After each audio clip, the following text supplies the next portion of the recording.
আপনি কি জানেন না আজকে প্রিমিস চৌধুরী স্যার আসবে? আপনার তো আরো আগে আসা উচিত ছিল। সরি স্যার, আমি আগে আসার চেষ্টা করেছিলাম, কিন্তু লিফটের মধ্যে একটা ছেলের জন্য আসতে লেট হয়ে গেল। তোমার কপাল ভালো, প্রিমিস চৌধুরী স্যার এখনো আসে নাই।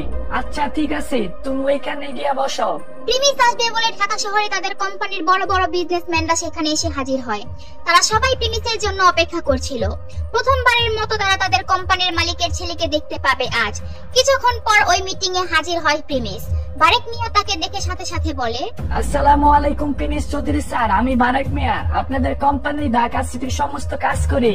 স্যার আপনার আসতে কোনো অসুবিধা হয় নাই তো? ওয়ালাইকুম আসসালাম। না না, তেমন কোনো অসুবিধা হয় নাই। আমি কি আসতে লেট করে ফেললাম নাকি? না না স্যার, কি যে বলেন, আপনি একদম সঠিক সময় আসছেন। এরপর বারেক মিয়া প্রিমিসকে সবার সামনে নিয়ে যায় পরিচয় করানোর জন্য। স্যার এখানে যারা আসছে সবাই আমাদের কোম্পানির টপ লেভেলের বিজনেসম্যান। এরা অনেকদিন ধরে আপনাদের কোম্পানি হয়ে কাজ করতেছে, আর আজকে সবাই আপনার সাথে দেখা করার জন্য এখানে আসছে। আর গাইস, এই হচ্ছে আমাদের প্রিমিস চৌধুরী স্যার, চৌধুরী গ্রুপের মালিকের বড় ছেলে। প্রিমিসকে দেখে সেখানে থাকা বিজনেসম্যানরা অনেক খুশি হয়। তবে সেই মেয়েটি যে আজকে লিফটের মধ্যে প্রিমিসের সাথে অনেক খারাপ ব্যবহার করেছিল, সেই প্রিমিস চৌধুরী যে তার বস, এটা শুনে তার মাথার হোশ উড়ে যায়। সে এটা কল্পনাই করতে পারে নাই যে যাকে সে এত অপমান করলো লিফটের মধ্যে, সে তার বস হবে। এইদিকে প্রিমিসের চোখ হঠাৎ করে সেই মেয়েটির দিকে যায়। প্রিমিস ভাবতে পারে নাই যে এত তাড়াতাড়ি তাদের সাথে মোলাকাত হয়ে যাবে। প্রিমিস বুঝতে পারছে যে এখন সেই মেয়েটি আর তার উপর মেজাজ দেখানোর সাহস পাবে না।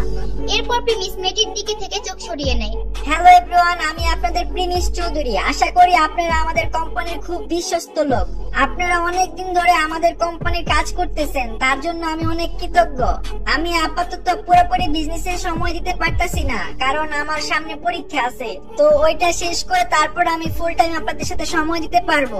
আর এতদিন তো বারেক মিয়া আমাদের সাথে আসেনি। এরপর বারেক মিয়া প্রিমিসকে সেই মেয়েটির কাছে নিয়ে যায় আর তার সাথে পরিচয় করিয়ে দেয়। প্রিমিস চৌধুরী স্যার, ইনি হচ্ছে আমাদের কোম্পানির ডকুমেন্ট, ডাটা যত আছে সবগুলোর কাজ সংগ্রহ করে থাকে। ওনার কাছ থেকে আপনি সমস্ত ডাটা সংগ্রহ করতে পারবেন।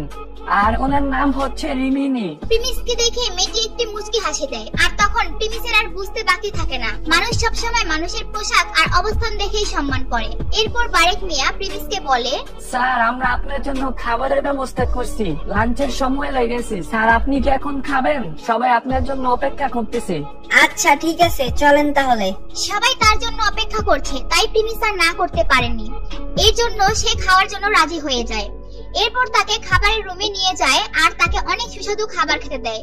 প্রিমিসকে এখন যেই খাবারগুলো খেতে দেয়, প্রিমিস সেই খাবারগুলো আগে কোনোদিনও খায়নি। প্রিমিস আজ অনেক মজা করে পেট ভরে খায়। এরপর খাওয়া শেষে প্রিমিস তার ফোনের দিকে টাইম দেখার জন্য তাকায়। স্যার কোনো সমস্যা? খাবারে কোনো সমস্যা হয় নাই তো? খাবার কি মজা হয় নাই স্যার? না না, খাবার তো অনেক মজা হয়েছে। আসলে আমার এখন যাইতে হবে। আরেকটা জিনিস, কিছু খাবার কি পার্সেল করে দেওয়া যাবে? আমার বন্ধুদের জন্য নিয়ে যেতাম। প্রিমিসের কথা শুনে তাদের কোম্পানির বিজনেসম্যানরা ফিদা হয়ে যায় আর তাদের কোম্পানির ডাটা ম্যানেজার রিমিনিও অবাক হয়ে যায়। প্রিমিসের সম্বন্ধে তার খারাপ ধারণা পাল্টে যায় আর সবাই অবাক হয়ে এটাই ভাবতে থাকে যে সে এখানে এসেও তার বন্ধুদের কথা চিন্তা করছে। কিন্তু এখানে একটি ঝামেলা হয়ে যায় বারেক মিয়ার জন্য, কারণ তাদের বন্ধুদের যে খাবার পার্সেল করে দিবে সেই পরিমাণ খাবার এখন তাদের স্টকে নেই। এখন বারেক মিয়া কি করবে? বারেক মিয়া কি পারবে প্রিমিসের বন্ধুদের জন্য খাবার ব্যবস্থা করে দিতে? জানতে চাইলে শেষ পর্যন্ত দেখতে থাকুন। স্যার আপনি কোনো টেনশন করেন না, আমি ব্যবস্থা করতেছি, আমাকে একটু সময় দেন। এরপর বারেক মিয়া ওইখান থেকে বের হয়ে সেই হোটেলের ম্যানেজারের সাথে যোগাযোগ করে আর তাকে ইমার্জেন্সি ওই খাবারগুলো বানিয়ে দিতে বলে। এরপর 30 মিনিটের মধ্যে খাবারগুলো বানিয়ে রেডি করে দেয় আর খাবারগুলো কয়েকটি বক্সের ভিতর প্রিমিসের কাছে নিয়ে আসে। প্রিমিস সেই টিফিন বক্স দেখে বুঝতে পারে সেখানে 10 জনের খাবার আছে। তাই প্রিমিস তখন বলে, আরে এত খাবার কেন? আমার তো মাত্র বন্ধু 3 জন, এত খাবার নিলে তো অপচয় হবে।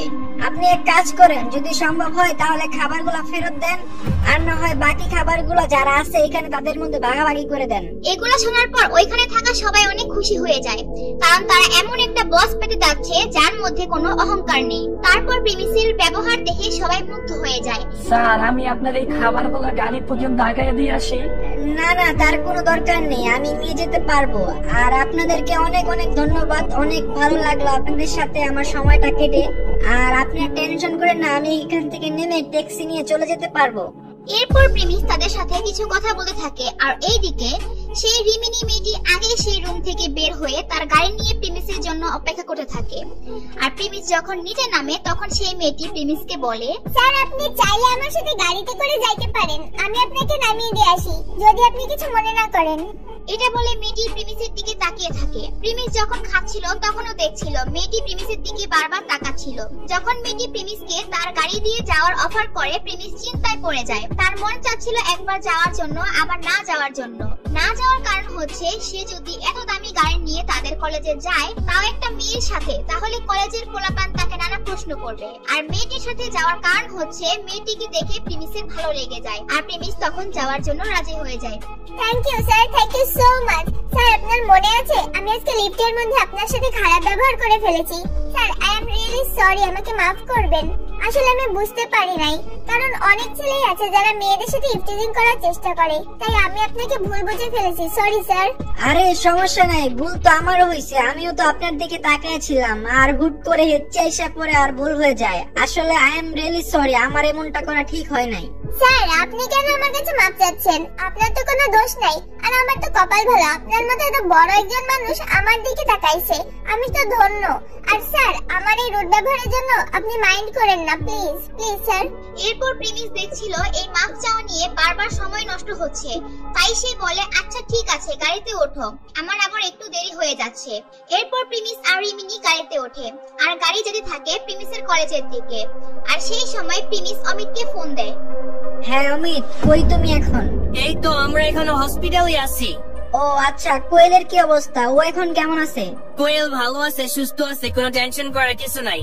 ও আচ্ছা আচ্ছা ঠিক আছে, তাহলে আমি কল রাখি। এরপর প্রিমিস ভাবে থাকে সে কলেজে গিয়ে তার হস্টেলে যাবে নাকি কোয়েলকে দেখার জন্য হসপিটালে যাবে। আর এইদিকে খাবারগুলো ঠান্ডা হয়ে যাবে, তাই সে চিন্তা করে হসপিটালে যাওয়ার। আচ্ছা গাড়িটা একটু সিটি হসপিটালের দিকে নিয়ে যান, আমার বন্ধুর ওইখানে আছে, ওইখানে আমাকে নিয়ে যান। আচ্ছা ঠিক আছে স্যার, আমি আপনাকে নিয়ে যাচ্ছি। এরপর গাড়ির মধ্যে প্রিমিস আর রিমিনির মধ্যে অনেক কথাবার্তা হয় আর এইভাবেই গাড়ি হসপিটালে চলে আসে। তারপর তারা দুইজন গাড়ি থেকে নেমে আসে। প্রিমিসের মন চাচ্ছিল রিমিনির সাথে আরো কিছুক্ষণ থাকতে, কিন্তু তারপরও প্রিমিস রিমিনিকে বাই বলে দেয়। প্রিমিস হসপিটালে যাওয়ার পরে কি হবে? কোয়েল কি প্রিমিসকে দেখে রেগে যাবে নাকি খুশি হবে? আর প্রিমিস এত দামি খাবার নিয়ে তাদেরকে দিবে, তারা কি মনে করবে? সো গাইস, সেগুলো যদি আপনারা জানতে চান বা নেক্সট পার্টটা যদি আপনারা দেখতে চান তাহলে আপনাদের